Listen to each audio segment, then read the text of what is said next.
Hi എല്ലാവർക്കും നമസ്കാരം. ഇന്നത്തെ വീഡിയോയിൽ വളരെ പെട്ടെന്ന് നമുക്ക് ചെയ്തെടുക്കാൻ പറ്റിയ അതുപോലെ തന്നെ നല്ല ടേസ്റ്റി ആയിട്ടുള്ള ഒരു നെയ്ച്ചോറിൻ്റെ റെസിപ്പിയും അതിന് കോമ്പിനേഷനായിട്ട് പെട്ടെന്ന് ചെയ്തെടുക്കാൻ പറ്റിയ നല്ല അടിപൊളി ടേസ്റ്റി ആയിട്ടുള്ള ഒരു ചിക്കൻ ഗ്രേവിയുടെ റെസിപ്പിയാണ് കാണിക്കുന്നത്. അടിപൊളി കോമ്പിനേഷനാണ് ഈ നെയ്ച്ചോറും അതിന് ഈ ചിക്കൻ ഗ്രേവിയും. അപ്പോൾ വീഡിയോ കണ്ടുകൊണ്ടിരിക്കുമ്പോൾ ഇഷ്ടപ്പെട്ടാൽ ലൈക്ക് ചെയ്യാനും ഷെയർ ചെയ്യാനും മറക്കരുത്. ആദ്യം നമുക്ക് നെയ്ച്ചോറ് തയ്യാറാക്കാനായിട്ട് അരി ഒരു അരമണിക്കൂർ നമ്മൾ കുതിർക്കണം. അതിനായിട്ട് ഒരു പാത്രത്തിലേക്ക് ഞാൻ 3 കപ്പ് ബിരിയാണി അരി എടുത്തിട്ടുണ്ട്. ബിരിയാണി അരി ഇല്ലെങ്കിൽ ജീരകശാല അരിയാണെങ്കിലും പറ്റും. ഞാനിപ്പോൾ 3 കപ്പ് ബിരിയാണി അരി എടുത്തിട്ടുണ്ട്. ഇത് നന്നായിട്ട് ഒരു 5-6 പ്രാവശ്യം നമ്മളൊന്ന് കഴുകിയെടുക്കണം. ഇത് കണ്ട് ഇപ്പോൾ അരിയൊക്കെ ഞാൻ നന്നായിട്ട് കഴുകി കൊണ്ടുവന്നിട്ടുണ്ട്. നമ്മൾ ഏത് കപ്പിലാണോ അരി എടുത്തത് അതേ കപ്പിൽ 3 കപ്പ് അരിക്ക് 6 കപ്പ് വെള്ളം ചേർത്ത് കൊടുക്കണം. ഈ വെള്ളത്തിൽ തന്നെയാണ് നമ്മൾ ഇനിയിപ്പം അരി ഒന്ന് വേവിക്കാൻ പോകുന്നത്. അപ്പോൾ നന്നായിട്ട് അരി കഴുകി അതിലേക്ക് 6 കപ്പ് വെള്ളവും ചേർത്ത് ആവശ്യത്തിന് ഉപ്പും ചേർത്ത് മൂടി അരമണിക്കൂർ നമുക്കൊന്ന് മാറ്റി വയ്ക്കാം. ആ നേരം കൊണ്ട് നമുക്ക് ചിക്കൻ കറി റെഡിയാക്കാം. ഞാനിവിടെ ഒരു 3/4 കിലോയോളം ചിക്കൻ നന്നായിട്ട് ക്ലീൻ ചെയ്ത് എടുത്ത് മാറ്റി വെക്കുന്നുണ്ട്. ഇനി 2 മീഡിയം സൈസിൽ സവാള തൊലിയൊക്കെ കളഞ്ഞ് അരിഞ്ഞെടുക്കാം. ഇനി ഇതിന് ഒരു മസാല തയ്യാറാക്കാനായിട്ട് ഒരു പാത്രത്തിലേക്ക് 1/2 സ്പൂണ് ചെറിയ ജീരകം എടുത്തിട്ടുണ്ട്, 1/2 സ്പൂണ് വലിയ ജീരകം, പെരിഞ്ജീരകവും ജീരകവും 1/2 സ്പൂണ് വെച്ച് എടുത്തിട്ടുണ്ട്. ഇനി ഇതിലേക്ക് നമുക്ക് 1/2 സ്പൂണ് കുരുമുളക് വേണം. ഇനി നമുക്ക് വേണ്ടത് ഒരു കുറച്ച് അണ്ടിപ്പരിപ്പും കശുവണ്ടിപ്പരിപ്പും പിന്നെ ഒരു കുറച്ച് ബദാം പരിപ്പില്ലെങ്കിൽ അതനുസരിച്ച് കപ്പലണ്ടിപ്പരിപ്പ് കൂട്ടി കൊടുത്താലും മതി. പിന്നെ ഒരു മീഡിയം സൈസിലെ തക്കാളി. ഇനി ഒരു 3-4 സ്പൂണ് ചിരകിയ തേങ്ങ. ഞാനിപ്പോൾ തേങ്ങ ഇതുപോലെ കട്ട് ചെയ്താണ് എടുത്തിരിക്കുന്നത്. ഇനി ഒരു പാൻ ചൂടാകാനായിട്ട് വെച്ചിട്ട് പാൻ നന്നായിട്ട് ചൂടായി കഴിയുമ്പോൾ കുറച്ച് നെയ്യ് ചേർത്ത് കൊടുക്കുക. നെയ്യില്ലെങ്കിൽ എണ്ണയാണെങ്കിലും കുഴപ്പമില്ല.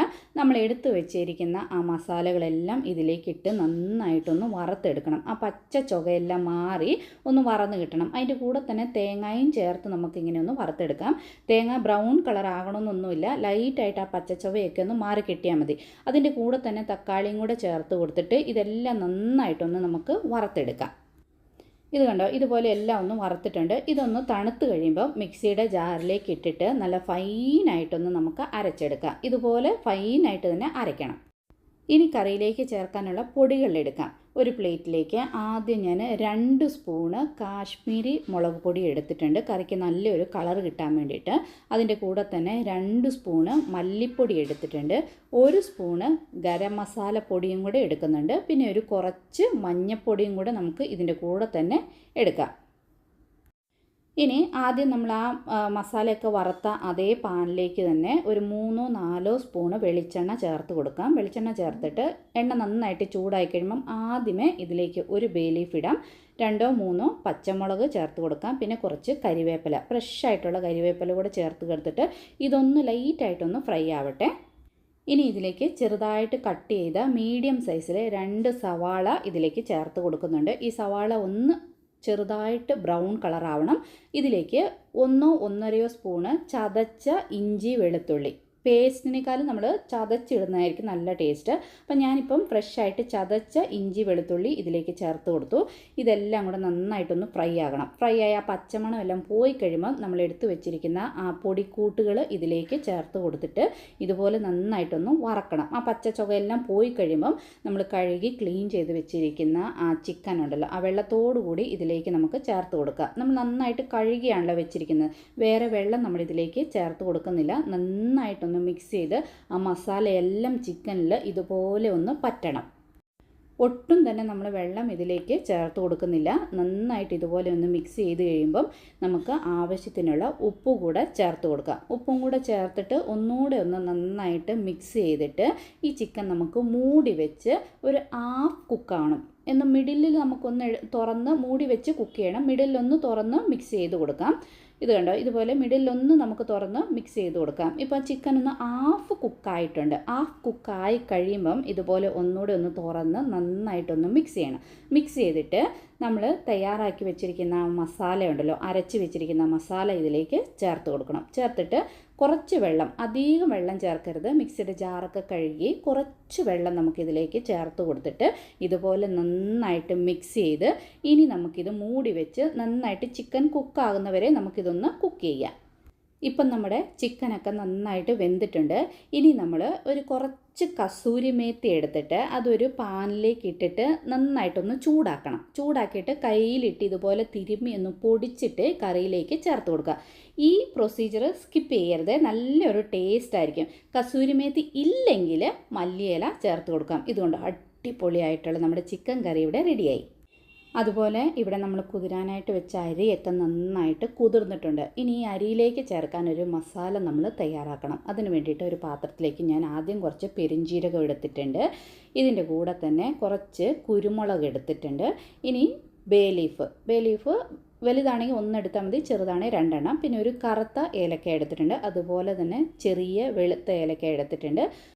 3-4 ഗ്രാമ്പു, പിന്നെ കുറച്ച് ജാതിക്ക, അത് പിന്നെ ഫ്ലവർ ഉണ്ടെങ്കിൽ അത്, എന്തൊക്കെ മസാല ഉണ്ടോ അതെല്ലാം കുറേശ്ശെ എടുക്കാം. പട്ട, മറാഠി മുഗു, അങ്ങനെ ഇതെല്ലാം നമ്മൾ എടുത്തൊരു സൈഡിലേക്ക് മാറ്റി വയ്ക്കാം. ഇനി ഒരു പാനിൽ 4 സ്പൂണ് നെയ്യ് ഒഴിച്ചിട്ട് ആദ്യം നമുക്ക് കുറച്ച് സവാളയും അണ്ടിപ്പരിപ്പും വറുത്തെടുത്ത് മാറ്റി വയ്ക്കാം. ആ എണ്ണയിലേക്ക് തന്നെ നമ്മൾ എടുത്തു വെച്ചിരിക്കുന്ന ആ ഹോൾ മസാലകളെല്ലാം ഒന്നിട്ട് ചെറുതായിട്ടൊന്ന് ചൂടാക്കിയെടുക്കണം. കരിഞ്ഞു പോകരുത്, ഒന്ന് ചൂടായാൽ മതി. ഇനി നമ്മൾ അരി കുതിർത്ത് വെച്ചിട്ടുണ്ടല്ലോ, അരിയൊക്കെ നന്നായിട്ട് കുതിർന്നിട്ടുണ്ട്. ആ അരിയിലേക്ക് ആ വറുത്ത മസാലകളെല്ലാം ചൂടോടുകൂടി ചേർത്ത് കൊടുക്കാം. ചൂടോടുകൂടി തന്നെ ചേർത്ത് കൊടുക്കണം, തണുത്തിട്ടല്ല, നല്ല ചൂടോടുകൂടി സ്റ്റൗവിൽ നിന്ന് എടുത്ത് അപ്പം തന്നെ നമ്മൾ ഈ അരിയിലേക്ക് ആ മസാലകളെല്ലാം ചേർത്ത് കൊടുക്കാം. അതിലേക്ക് തന്നെ ചെറുതായിട്ട് ഇതുപോലെ കട്ട് ചെയ്ത് ഒരു ഇച്ചിരി ക്യാരറ്റും കൂടെ ചേർത്ത് കൊടുത്തിട്ട് നന്നായിട്ടൊന്ന് മിക്സ് ചെയ്ത് ഉപ്പൊക്കെ ഒന്ന് നമുക്ക് ടേസ്റ്റ് ചെയ്യണം. ഉപ്പ് ആദ്യം തന്നെ നമ്മൾ ചേർത്തായിരുന്നല്ലോ. ഇനി ഇതിലേക്ക് ഒരു പകുതി നാരങ്ങ പിഴിഞ്ഞ് അതിൻ്റെ നീര് കൂടെ ചേർത്ത് നന്നായിട്ട് ഇതുപോലെ മിക്സ് ചെയ്തിട്ട് മൂടി സ്റ്റൗവിൽ വെച്ച് വെള്ളം പറ്റുന്നിടം വരെ നമുക്കിതൊന്ന് വേവിച്ചെടുക്കാം. ഇത് കണ്ടോ, നമ്മുടെ സൂപ്പറായിട്ടുള്ള നെയ്ച്ചോറ് റെഡിയായി. വറുത്ത് വെച്ചിരിക്കുന്ന നമ്മുടെ സവാളയും അണ്ടിപ്പരിപ്പും മേലെ കൂടെ ഇതുപോലെ ഒന്ന് തൂകി മൂടി ഒരു 10 മിനിറ്റ് വെക്കണം. അത് കഴിഞ്ഞിട്ട് നമുക്ക് ചൂടോടുകൂടെ ഈ നെയ്ച്ചോറ് സെർവ് ചെയ്യാവുന്നതാണ്. സെർവ് ചെയ്യാൻ നേരത്ത് നല്ലൊരു സ്റ്റൈലായിട്ട് സെർവ് ചെയ്യണമെങ്കിൽ ഒരു പ്ലേറ്റിലേക്ക് ഒരു ബൗളിൽ താഴെ കുറച്ച് നമ്മൾ അണ്ടിപ്പരിപ്പും വറുത്ത് സവാളയൊക്കെ ഇട്ട് കൊടുത്തിട്ട് അതിലേക്ക് നമ്മുടെ ഗീ റൈസ് അല്ലെങ്കിൽ നെയ്ച്ചോറ് വെച്ച് കൊടുത്തിട്ട് ഇതുപോലെ ബൗളിൽ നമുക്ക് സെർവ് ചെയ്യാം. അതിന് കോമ്പിനേഷനായിട്ട് നമ്മൾ തയ്യാറാക്കിയ അടിപൊളി ടേസ്റ്റിലുള്ള ഒരു ചിക്കൻ കറിയും. ഈ ചിക്കൻ കറി നമുക്ക് ഗീ റൈസിൻ്റെ കൂടെ, ചപ്പാത്തിയുടെ കൂടെ, അപ്പത്തിൻ്റെ കൂടെ ഒക്കെ കഴിക്കാൻ നല്ല ടേസ്റ്റാണ്. ഒരിക്കലെങ്കിലും ഇതുപോലെ ഒന്ന് ചെയ്ത് നോക്കണേ. പെട്ടെന്ന് വിരുന്നുകാരൊക്കെ വരുമ്പോൾ നമുക്ക് ചെയ്യാൻ പറ്റിയ നല്ലൊരു കോമ്പിനേഷനാണിത്. അപ്പം നമുക്ക് ഇനിയൊരു വീഡിയോ കാണാം. Till then bye.